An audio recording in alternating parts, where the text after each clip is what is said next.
আপনাদের ছেলে মেয়েদেরকে খেলাধুলার ব্যাপারে সব সময় আপনারা সাহস দিবেন এবং উৎসাহিত করবেন। আমরা সারা বাগেরহাটে প্রতিটি স্কুল কলেজে আমরা ছেলে মেয়েদেরকে খেলাধুলার সরঞ্জামাদি সরবরাহ করে থাকি। যদি কোনো স্কুলে ইতিমধ্যে এখানে যিনি নির্বাচন করতে চান ধানের শীষের প্রতীক নিয়ে, তিনি আপনাদের বলেছেন প্রতিটি স্কুল কলেজে দিয়েছেন।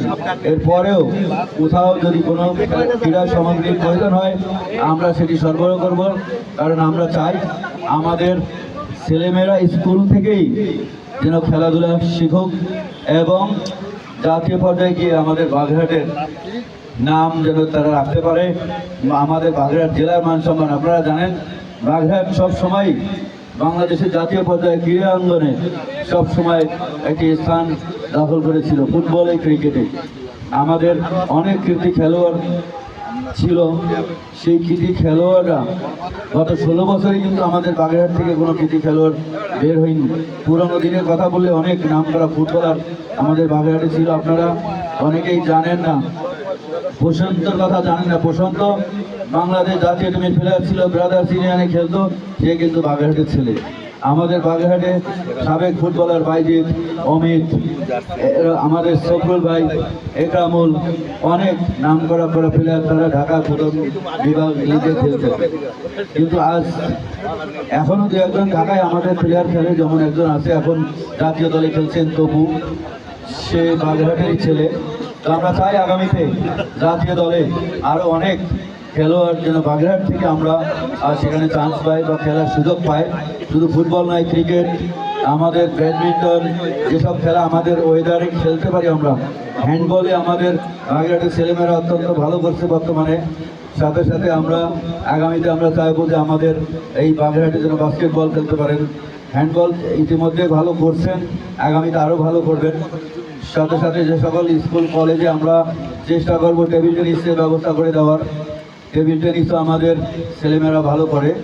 আমরা সব সময় চাইবো যে এরকম মেজর মুস্তফা ভাইয়ের মতো উদ্যোগ আপনারা নেবেন। আগামীতে শুধু ফুটবল না, আমরা ক্রিকেট টুর্নামেন্ট দেখতে চাই, ব্যাডমিন্টন টুর্নামেন্ট দেখতে চাই, আমরা হ্যান্ডবল টুর্নামেন্ট দেখতে চাই, আমরা ভলিবলও খেলা আমাদের বাংলাদেশে প্রায় সব জায়গায়, কিন্তু ভলিবলে আমরা আন্তর্জাতিকভাবে সে ধরনের কিছুই এখনো করতে পারি নাই। আগামীতে আশা করব ভলিবলে আমরা ভালো করব এবং টেবিল টেনিস। আর আমাদের সব থেকে একটি খেলা যেটা আমাদের জাতীয় খেলা ছিল আগে, এখনো আছে কাবাডি, যেটা হাডুডু বলা হয় গ্রাম অঞ্চলে। এই কাবাডিতে আমাদের জাতীয় খেলা, অথচ আমরা আন্তর্জাতিক পর্যায়ে আমাদের অবস্থা খুবই খারাপ। তা আগামীতে চাইব, আমাদের চেষ্টা থাকবে আমাদের এই হাডুডুও যেন আমরা আপনারা এই আপনাদের শরণখোলা উপজেলায় যারা ক্রীড়ামোদী আছেন তারা উদ্যোগ নেবেন এবং এই খেলাকে আবার সামনের দিকে এগিয়ে নিয়ে যাবেন। নামাজের টাইম হয়ে গেছে, আমি আমার কথা দীর্ঘায়িত করবো না। আপনারা সবাই যারা এখানে উপস্থিত হয়েছেন, দর্শক, আমাদের নেতৃবৃন্দ, সবাইকে আবার ধন্যবাদ জানিয়ে আমি আমার কথা শেষ করছি। সবাই ভালো থাকবেন, সুস্থ থাকবেন। আসলগঞ্জ এক থেকে একটা টিম গেছিল, তারা সেমিফাইনাল খেলছে বাগেরহাট বহুমুখী কলেজের স্কুলের সাথে। তাদের সাথে একটি হয়তো আমি ওই টাইমে বাগেরহাটে ছিলাম না বা আমাকে জানানো হয়নি। জানানো হলে অবশ্যই এই ধরনের একটি ঘটনা আমরা কখনোই চাই না যে আমাদের খেলার মাঠে কোনো ধরনের কোনো ঝামেলা হোক। যাই হোক, এই স্কুল সেমিফাইনাল পর্যন্ত গেছিল। ময়ূরগঞ্জের আর একটা টিমও সেমিফাইনাল খেলে এসেছে, ইন্টার স্কুল। এই ইন্টার স্কুল ফুটবলে ইতিমধ্যে ফাইনালে দুইটা টিম উঠেছে বাগেরহাট থেকে। আমি সেমিফাইনালে খেলা দেখি নাই, তবে কোয়ার্টার ফাইনালে আমি মাঠে ছিলাম। যাই হোক, ফাইনালেও আমি মাঠে থাকবো ইনশাল্লাহ। আগামীতে আপনাদের স্কুলে ভালো কোচ রাখেন, বিশেষ করে শুধু ছেলেদের না, ফুটবলের ছেলে এবং মেয়ে উভয় টিমই আপনারা নেবেন। আমরা আগামীতে এই যে খেলাটি এটা ছিল, এটা আমাদের কারিগরি শিক্ষা বোর্ড থেকে এটি ব্যবস্থা করেছিল ইন্টার স্কুলের। আমরা কিন্তু ইতিমধ্যে বাগেরহাটের ইন্টার স্কুল বালক এবং বালিকা বেগম খালেদা জিয়ার নামে এবং আমাদের শহীদ প্রেসিডেন্ট জিয়াউর রহমান নামে ইতিমধ্যে ইন্টার স্কুল জেলা পর্যায়ে খেলা শুরু করেছি। বাগেরহাট পৌরটা আমরা শেষ করেছি। এভাবে আমরা প্রতিটি উপজেলা থেকে একটি ছেলে টিম, একটি মেয়ের টিম আমরা চ্যাম্পিয়ন করে নিয়ে ইন্টার জেলা পর্যায়ে আমরা এই টুর্নামেন্টটি, বর্ষার কারণে এতদিন বন্ধ ছিল, এখন ওয়েদার ভালো, বৃষ্টি নাই, আমরা হয়তো আগামী অল্প দিনের মধ্যে আমরা এই টুর্নামেন্ট আবার চালু খেলা আমরা আবার শুরু করবো। সেই জায়গায়ও আপনাদের স্কুলের টিম আপনারা দিবেন এবং খেলবেন ইনশাল্লাহ। আমরা বাগেরহাটকে আগামীতে ক্রীড়ার মাধ্যমে সারা বাংলাদেশে আমরা পরিচিত করে তুলতে চাই। সবাইকে ধন্যবাদ। আসসালামু আলাইকুম। শিবন ভাই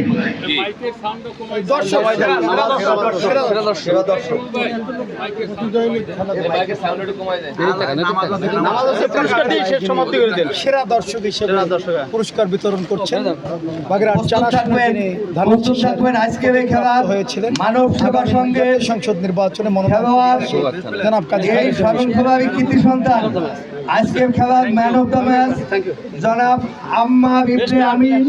এই man of the match sponsor করেছেন শহীদ সিটি ফুটবল টুর্নামেন্টের আহ্বায়ক আমাদের শ্রদ্ধ বড় ভাই মেজর অবসরপ্রাপ্ত মোস্তফা কামাল সাহেব। এই ম্যান অফ দ্য ম্যাচ পুরস্কারটি স্পন্সর করেছেন আমাদের শ্রদ্ধ বড় ভাই বিএনপি নেতা মেজর অবসরপ্রাপ্ত মোস্তফা কামাল ভাই।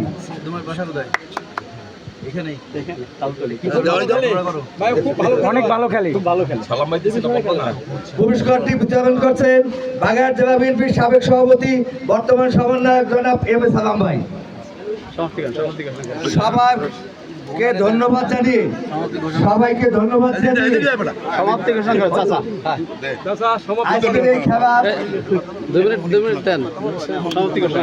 আজকের এই খেলার সভাপতি, আজকের এই অনুষ্ঠানের সভাপতি এবং টুর্নামেন্ট কমিটির আহ্বায়ক সদ্য বড় ভাই জনাব মেজর অবসরপ্রাপ্ত মোস্তফা কামাল সাহেব তার বক্তৃতার মাধ্যমে সমাপ্তি ঘোষণা করবেন।